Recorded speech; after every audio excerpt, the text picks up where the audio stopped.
Check. Welcome to episode 57 of the Dome Podcast, man. Happy Friday. And look, Twitter's on fire.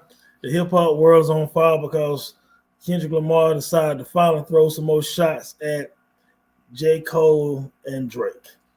But let's rewind for a little bit. Battling in hip-hop is nothing new. You know, the essence of hip-hop is competition and dudes on the corner rhyming and seeing who had the smoothest or the dopest rhymes and flows and things of that nature. This goes all the way back to the 70s, man, and early 80s, man. And of course, people know about Harlem World, Busy B winning a little battle where he was beating everyone else, and then Kumo D was hosting this battle at Harlem World, like 82 or something like that. And, you know, Busy B said he better than everybody in the room. Mo D like better than all of them, maybe, but you ain't better than me. You know what I'm saying? And obviously that was when Mo D jumped in that battle, you know what I'm saying, and smashed Busy B, you know what I'm saying, with some rhymes, because in that same, on that DVD beef, Big Daddy Kane talked about, look, me and you can't both think we're the best MC in the same room, and it's all gravy. You know what I'm saying? Like this hat, the GOAT.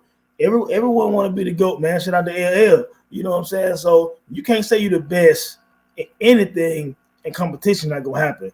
And whether it's, you know, Bird against Magic in college and then the pros, like we clashing. You know what I'm saying? Like the clash is gonna happen. It's good, it's fun. You know what I'm saying? The competitive nature in everything we do. You know what I'm saying? Some people try to get to work before another person, you know what I'm saying? To clock in and show, look, I'm dedicated. You know what I'm saying? And to show that dedication in music, for example, and in hip-hop per se, is special. You know what I'm saying? So, but back to Kumo D real quick. He's one of the first ones on record that tape went around. You know what I'm saying? And he was like, we're going to get right down to the nitty grit. I'm going to tell you right now, well, you ain't shit. There ain't an MC cock that you don't hug.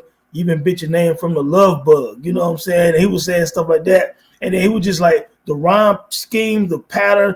For his time, Mo D would chop. You know what I'm saying? Like he was really smooth with the flow. And shout out to Kill, Papa 5B. We was having some funny conversation, and Mo D came up last night on an episode, you know what I'm saying? But nevertheless, it was about his fashion sense, of course, because Mo D never was dope at fashion. But as an MC in his time, he was one of the GOATs with Grandmaster Cass and with Mel and Mel. So nevertheless, all these guys, they had friendly competition. You know what I'm saying? There was rumor of Mel and Mel having things to say about like Run and other rappers on the low, and Run was calling people suck MCs. You know what I'm saying? He was always in battle mode. If you go back and listen to Run DMC, Run and DMC, they was kicking battle rhymes too. Go listen to the Run DMC self-titled album and the King of Rock. You know what I'm saying? I'm the King of Rock. There is none higher. Suck MCs and call me Sire. I think I said that right. But they was calling themselves the king. You know what I'm saying? So none of this is new. KRS-One and Mel and Mel had a problem. You know what I'm saying? Like this dates back. Of course, LL versus Mo D, and LL versus Ice-T. You know what I'm saying? And LL and Hammer. Some of these early battles. NWA, Ice Cube left. You know what I'm saying? So battles, we can talk about battles all the way on up to now. There was battles every year in hip hop. But the purpose today, I want to talk about like every era. There's 2 or 3 lyrical kings in every era. And sometimes they clash. You know what I'm saying? Now, Mo D, Cass, and Mel didn't clash per se. They were cool with each other. They're still cool to this day, if I'm not mistaken. And they might have threw some little silent jabs, but it was never nothing major. You know what I'm saying? Most people don't even talk about. Then you get to the Run DMC era. You know what I'm saying? LL Cool J, of course, battled a lot of people. You know what I'm saying? So all of those things happen. And, you know, it's fun to see these guys, you know what I'm saying, take this competition thing serious. But like I said, you're going to see every era, you know, where there's going to be Clash of the Titans. You know what I'm saying? And a lot of times somebody's going to issue a challenge. Sometimes it's going to be subliminal. I mean, LL Cool J, this EPMD on like what, Rampage? You know what I'm saying? Like something like that. Slow Down, Baby. Can't remember the name of the song on top of my head right now. But I mean, people always did that. You know what I'm saying? But let's go to the era right after LL Cool J. Yeah, KRS-One, you got Rakim, you had Big Daddy Kane, you had Cool G Rap. Some of these guys, that's their class. Slick Rick, you know what I'm saying? Now, in that time period, you had where Big Daddy Kane and Rakim all, you know, it was tension there. You know what I'm saying? And Rakim and Kane, the rumor was they supposed to battle at the Apollo. You know what I'm saying? Both of them have talked about this now, you know, decades later and stuff like this. That was a real thing. You know what I'm saying? And they had some subliminals. People don't understand. There was a battle with Rakim and Big Daddy Kane, subliminal. Follow the leader. Listen to Follow the Leader. Same way, you know what I'm saying? Rakim won that EPMD on Follow the Leader. So all these guys were doing, I mean, and people back then in those circles knew. You know, a lot of us found out a couple of years later. So battling and throwing shots is nothing new in hip-hop, people. You know what I'm saying? So that was just what it was. You know what I'm saying? When you go past those, that era, or that golden era of like 87 to 90, you get into Ice Cube prominence. And like I said a few minutes ago, he had to go at NWA. They was throwing a lot of shots at him. So on death certificate, you thought it was over and then no Vaseline happened. You know what I'm saying? And it was really, to me, a battle of Ice Cube and MC Ren. You know what I'm saying? Because Ren was writing NWA stuff when Cube left, because at one point it was Cube, Ren, and DOC. You know what I'm saying? So that's one of them things that happened. So we get to see the, you know, DOC. We didn't get to see the DOC battle. You know what I'm saying? I'm not sure if DOC and Ice Cube would ever officially battle anyway. You know what I'm saying? But like I said, Ren against Cube was what it was. You know what I'm saying? And but yeah, after that, I think I got quiet for a little while. You know what I'm saying? Until the mid-90s, and there are other battles. But I want to get to the three. You know what I'm saying? It's always two or three. Yeah, mid-90s, Biggie, Nas, Jay-Z, Tupac. So that's four, basically. Jay wasn't really in prominence yet. And, of course, because Reasonable Doubt 96, he wasn't in prominence yet, but he was down with Biggie. So, of course, he caught some strays from Pac. You know what I'm saying? And caught some strays from Nas, too. But we'll get into that. So you still had these four guys, but for the sake of me saying three lyrical kings, I would say Biggie, Nas, and Tupac. The first one was, like I said a few minutes ago, is Cass, Mel, and Mo D. The second wave is probably Run DMC, LL Cool J. On the West Coast was probably Ice-T at the time. He's probably the biggest one on the West. You know what I'm saying? So let me give the West a little bit of love. You know what I'm saying? Because again, LL and Ice-T had a little battle. You know what I'm saying? Again, we moved to the like 90-ish. You know what I'm saying? Ice Cube and NWA, but who else was with Ice Cube that battle? Nobody else battled Ice Cube at that time. You know what I'm saying? And probably people didn't want to. So it wasn't too much friction around 1990 like that. It started back up again, like I said, with, you know, Big and Nas, of course, were cool, but competitive spirit. At some point, it was going to happen. They started throwing shots. Remember Affirmative Action remix, you know what I'm saying? Or, you know, Kick in the Door, you know, and who was Nas talking about on The Message? Some people say when they said fake thug, no love, you get the slug. CB4 Gusto. You know what I'm saying? Is CB4 the act in the movie? Is that about Pac? Lex with TV Sex the Minimum? Is that at Jay-Z? Because Jay had the Lexus and all that stuff like that. You know what I'm saying? And he talking about being the king and all that. People was calling Biggie the king of New York in 1995. Because a lot of people don't understand, Ready to Die came out at the end of 1994. So Biggie prominence was 1995. Snoop prominence was before that. So let me back up for a minute. The 92-ish era, Dre, Snoop were part of the Kings. You know what I'm saying? Dre and Snoop was part of the Kings. And they had, of course, beef with, you know, NWA and Two Live Crew and other people, you know what I'm saying? But anyway, nevertheless, Snoop really didn't have a beef with the East Coast Kings, you know what I'm saying? So I can't use him. But back to the East Coast, for example, it was a civil war in New York. You know what I'm saying? Biggie, because Pac is from New York too, but he represents the West. You know what I'm saying? But nevertheless, Biggie and Nas had subliminals for a while. You know what I'm saying? Now, what would have happened if Big would have survived in 97, after Life After Death, after Kicking the Door, and after all the subliminals he threw all over Life After Death, was Nas going to respond back with that? He was riding how it was written still. Maybe Nas and Biggie have an official battle in 1997. Pac is not dead. Pac jumps in the battle still. He's still battling with Biggie. So Biggie is at that time potentially going at Nas and Tupac. Tupac and Nas got problems. Now, of course, they did have a conversation and they're supposed to squash it. And maybe that would have happened. You know what I'm saying? Because I think there was a lot of respect between Nas and Pac. But they did have a battle. That Nas little freestyle leak a couple of years ago, people heard it. Well, he was talking about that rolling over this Machiavelli. You know what I'm saying? Like he was dissing Pac too. I know people now want change about things to happen, but Nas and Pac had a little battle. And then you heard all the unreleased Pacs that end up coming out on Machiavelli 5, 6, 7, 8 in the hood. You also heard, of course, Against All Odds. Of course, he's talking about changing that, but we heard it. We heard Hit 'Em Up against Biggie.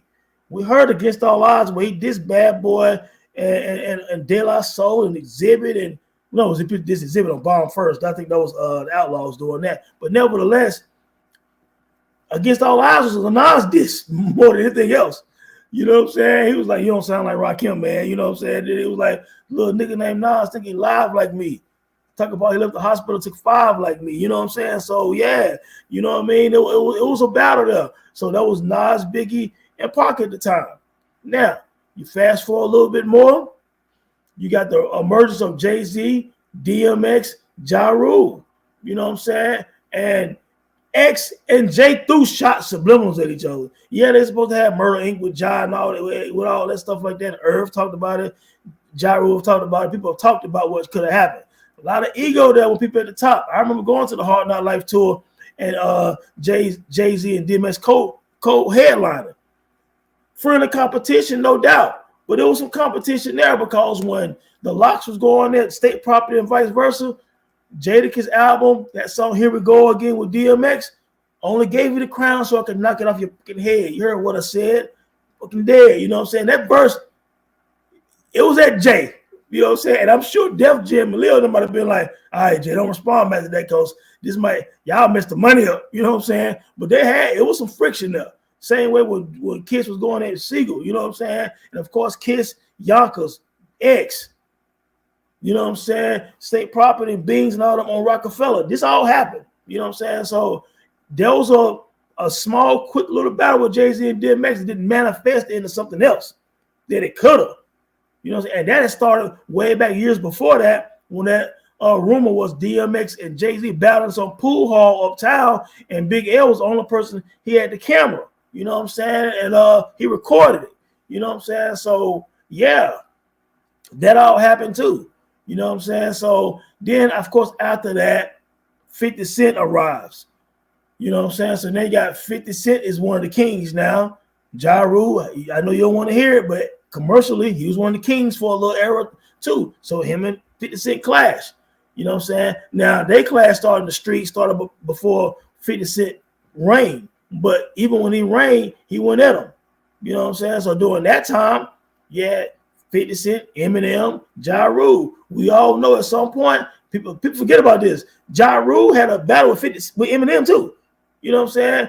When all of G-Unit was going at Ja and all these people at one point, Ja Rule did that diss song and diss Eminem, his daughter, his child, and all that stuff.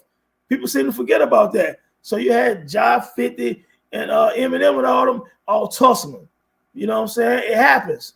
You know what I'm saying? Fast forward some more, you get where Kanye became one of the kings at some point, and all these guys became kings.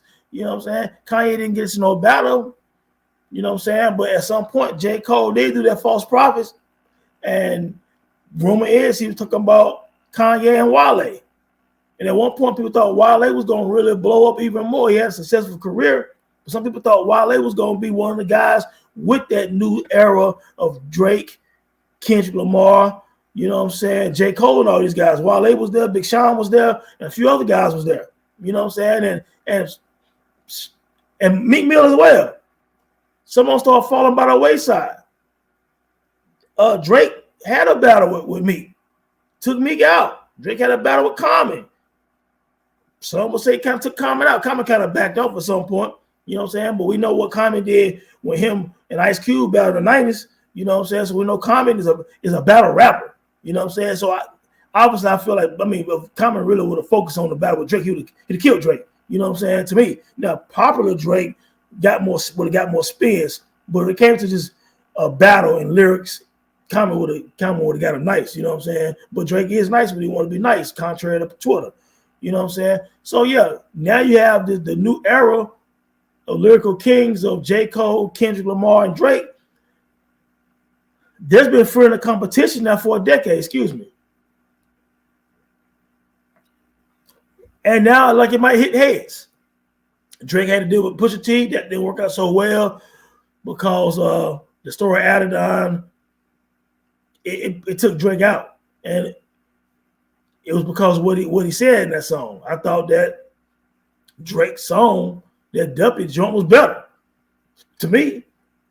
But what Pusha T said and the way he delivered, he kind of put him in that Ric Flair finger four leg lock and then let Drake out. Drake had to tap out, you know what I'm saying? And Pusha T is a slick MC, you know what I'm saying? But Pusha T is early 2000 MC though, like 2000 I think is when 2000 something like that when the clips dropped. It was early 2000s. You know what I'm saying? So he's not in their class, you know what I'm saying, in terms of like their era. But Kendrick did the Control verse, you know what I'm saying, years ago. And he named everybody. Now, a lot of other people responded back, but Kendrick named Wale, J. Cole, Drake. And he basically said, all of y'all can get it. And, you know, I saw an old clip today of Joe Budden talking on his podcast, and he was like, it was several years ago, and he was like, Kendrick don't care about these guys. And I think Kendrick think he's the GOAT right now, you know what I'm saying? And Kendrick was going hard, you know what I'm saying? So I think the opportunity came back up again. It got quiet for a while. Drake and J. Cole been on tour. Drake been talking about how dope J. Cole's new album is that's about to come out, and that song came out, and it was dope. That clip of that new J. Cole song came out, it's dope. Last night, 3/21/2024, I think this might be the start of the next wave of the three new lyrical kings, not new, but current lyrical kings to battle. I personally think that J. Cole and Kendrick Lamar might be the battle. You know what I'm saying? Drake might jump in. Don't know. I heard a rumor on Twitter today that Drake and Future got some issues or something like that. I don't look at Future as that kind of MC that can handle Drake. You know what I'm saying? Because people keep forgetting Drake can rap when they want to rap.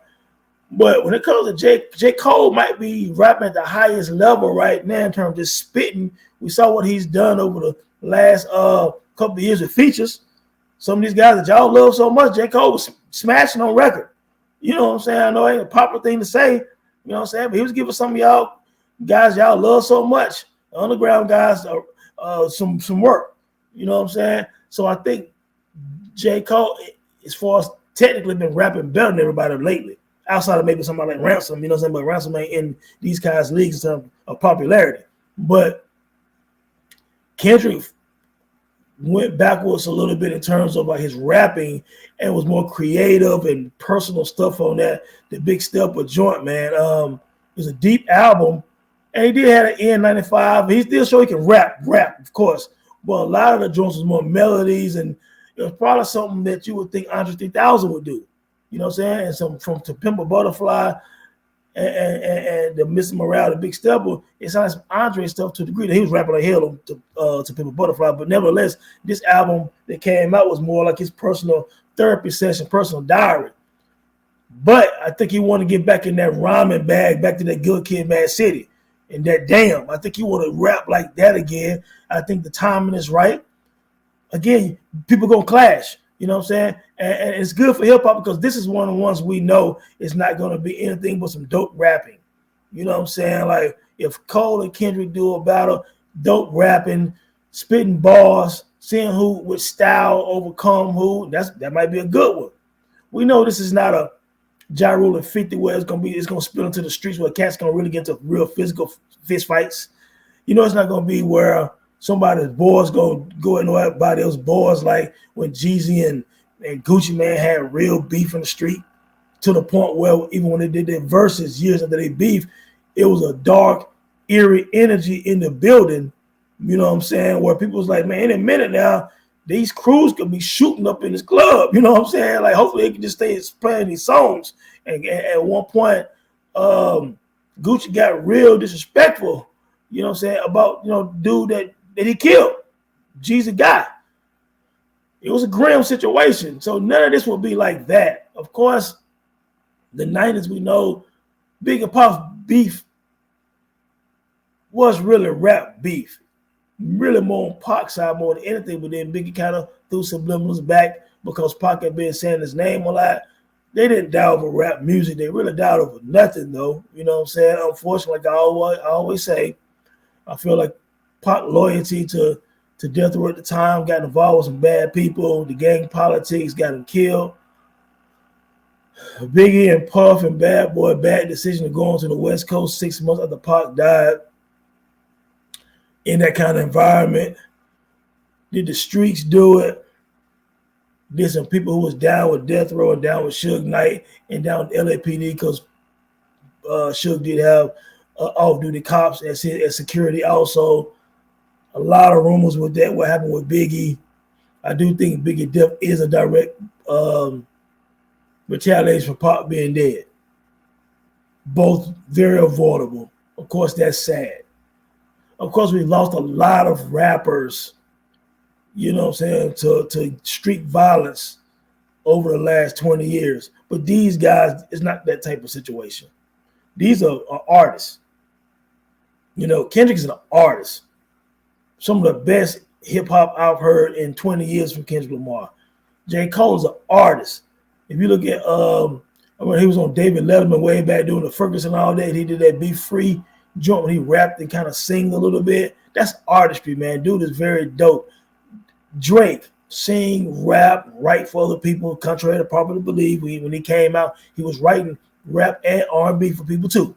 You know what I'm saying? So, yeah, I mean, these guys are real artists. But the competitive edge, I don't know who I give it to, but I tell you what, this could be very interesting, man. You know what I'm saying? When we think about the history of hip-hop, and all the things that happen in terms of people being at the top and battling.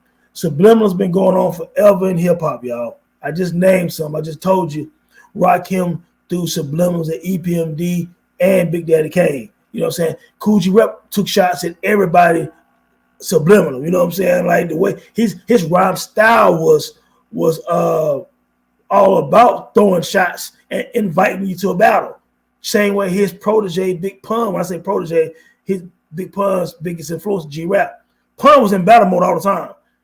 The first track on Capital Punishment is Beware. You know what I'm saying? And then the title track, Capital Punishment. You Ain't a Killer. He always was in battle mode, ready to, the dream shatter. You know what I'm saying? So Big L basically asked who won it. You know what I'm saying? Like all his rhymes sound like battle rhymes. You know what I'm saying? So many of the great MCs. Eminem was a battle rapper. So many of the great MCs always battle ready, and a lot of them battle tested. You know what I'm saying? Mo D, Busy B, Mo D, LL against Ice-T and Hammer. You know what I'm saying? LL against Cannabis. LL in 1995 through 1997, 98 is still rapping with all the guys in the mid-90s era. He starts with Run DMC and everybody, and is on a song with DMX and Method Man, Redman, Master P. That's the longevity of and battle Cannabis, who was the underground king at the time, probably 97, 96, 97. Nobody would want to even touch Cannabis.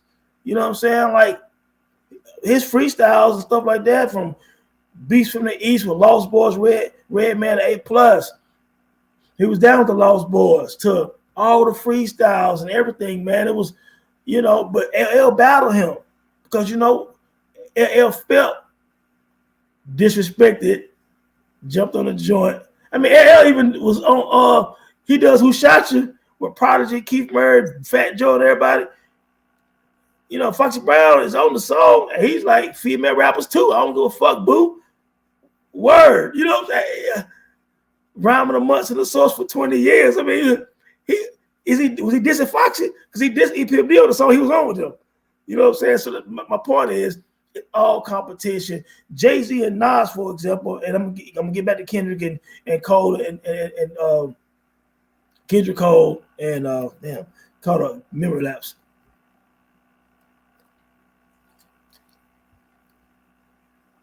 And Drake. Kendrick Cole and Drake, excuse me. I'll get back to them in a second. Think about it was written subliminals, but then by the time QB's Finals come out, Nas does the QB Finals album with everyone. He has the song The Bridge. He's throwing shots. Nostradamus, before that, he got the title track, Nostradamus. You want to ball till you fall? I can help you with that. You want to beef like a little slug melt in your hat. He talking about Memphis Bleak now. You know what I'm saying? And then Come Get Me. Girl in Mouth. Get it crunk like the dirty South. Jay-Z, the lips, all this stuff. He already throwing shots. Jay-Z does volume 3. He has the song Come and Get Me. Nas got Come Get Me. Now Jay-Z got Come and Get Me. You know what I'm saying? Then, you know, Eye for an Eye freestyles and the Paid in Full freestyles and, you know, Takeover, Ether, Last Real Nigga Alive, Blueprint 2 title track, People Talking. You see what I'm saying? All of these, which is the greatest battle in hip-hop history, y'all just named like 7 different type of songs each, damn near. You know what I'm saying? But that's one of the things. The competition escalated. With these new guys, and I say new because I'm saying they're the current kings, newer than all the guys I'm talking about a few minutes ago with L and Nas and Jay and all them, who's going to reign supreme? Will somebody be brave enough to say, you know what, now I'm going to do a full diss track and go all out? Will somebody do that? You know what I'm saying? I'd be interested to hear that. Will Drake come out and do a full diss track of Kendrick Lamar now? 3 verses. Or will J. Cole come out and do 3 verses? No subliminals, not that false prophets I talked about a few minutes ago when he was talking about when J. Cole was talking about Wale and Kanye. Will Kendrick come out this time? Not like Control and just issuing a challenge. Will Kendrick come out and make a diss song? Will he do a diss song like the Takeover where there's a verse against Prodigy and a verse against Nas like Jay did? Will you do a verse against J. Cole and a verse against Drake and say, bring it? Will Big Sean jump in and say, you know what? Because he had a freestyle song the other day, and he talked about the 3 guys, basically. He want to be part of that. And I tweeted yesterday, will Sean come out with his version and hit him up and just say, you know what? Y'all not pushing me to the side this time. I'm coming in on y'all. You know what I'm saying? And get my name up there and then drop my album. Let this be the rollout for my album. Let me go at all 3 of these dudes. Will Big Sean do something that we haven't seen in decades? Will Big Sean come out and do a song and diss all 3 of them with verses? So now let's see who's going to be brave now. Let's see who's going to say, you know what? I'm not playing the politics. I'm not playing around. You know what I'm saying? Let's get this war popping. You know what I'm saying? Which one of these guys will really jump in this joint, write some joints, and release some music now? You know what I'm saying? And just do it. J. Cole got an album coming out soon. Go at him. I wouldn't be surprised if Kendrick Lamar don't drop an album at the end of this year in the 4th quarter. I'm predicting that Kendrick Lamar is going to drop an album by the 4th quarter. I'm predicting Drake going to drop an album this year, and we know Cole dropping this year. I really think all 3 of these guys are going to drop out. I think Big Sean's going to drop an album too. So that's 4 albums this year, I believe, by 4 really good MCs. You know what I'm saying? Now, who else might jump in this with some albums? Will Future do an album? Will Pusha T do an album and jump back in it again and say, I ain't through with you yet, Drake? You know what I'm saying? Who else will dare to be great? You know what I'm saying? Who else will jump in this joint? Do we have any outsiders that might try to jump in it for some clout? You know what I'm saying? Just to jump in. You know, will any underground cat jump in and throw some joints in there just to get their name out there a little bit more? I don't know. This could be back like the beef DVD days. This could be back when state property against, you know what I'm saying, D-Block, you know what I'm saying, or Young Money, you know what I'm saying, who was Lil Wayne? Lil Wayne had issues with Pusha T. I remember the Exodus joint. You know what I'm saying? So will this be the time, man? Like, we might be in interesting times. It might spice this era up a little bit, man. So let's see what happened, man. Episode 57 won't hold you, man. We 30 minutes in. Hey, have a good weekend, yo. One love. God bless.